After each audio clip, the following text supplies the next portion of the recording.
Le projet d'accord publié ce jeudi par la présidence azerbaïdjanaise de la conférence de l'ONU a été qualifié de caricature ou d'insulte. Le négociateur de l'Union européenne à la COP29 a estimé qu'il était inacceptable. Après ce rejet, les pays riches et ceux en développement ne sont pas plus proches d'un accord. Les négociations, elles, se poursuivent en coulisses pour forger le compromis final d'ici vendredi. L'UE estime pour sa part qu'à ce stade, le projet d'accord final n'est pas assez ambitieux sur la réduction des gaz à effet de serre en raison de l'opposition des pays producteurs de pétrole. Celui-ci comprend plusieurs textes, dont un sur la finance climatique.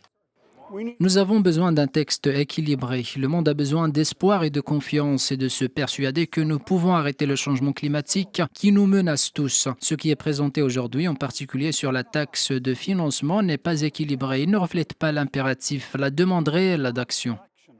L'Union européenne est au centre du jeu à la COP29 en tant que premier contributeur mondial à la finance climatique. Les pays développés fournissent aujourd'hui une centaine de milliards de dollars d'aide financière aux pays en développement. Objectif, s'adapter au changement climatique et investir dans les énergies bas carbone. La COP29 doit fixer un nouvel objectif d'aide jusqu'à 2030 ou 2035.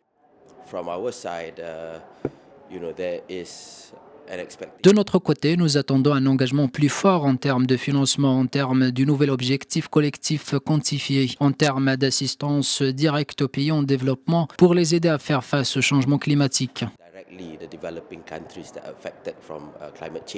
Les positions des pays restent toujours inconciliables sur le montant de l'aide climatique fournie par les pays développés aux pays en développement. Ces derniers réclament aux pays riches au moins 500 milliards de dollars de financement par an pour le climat d'ici à 2030.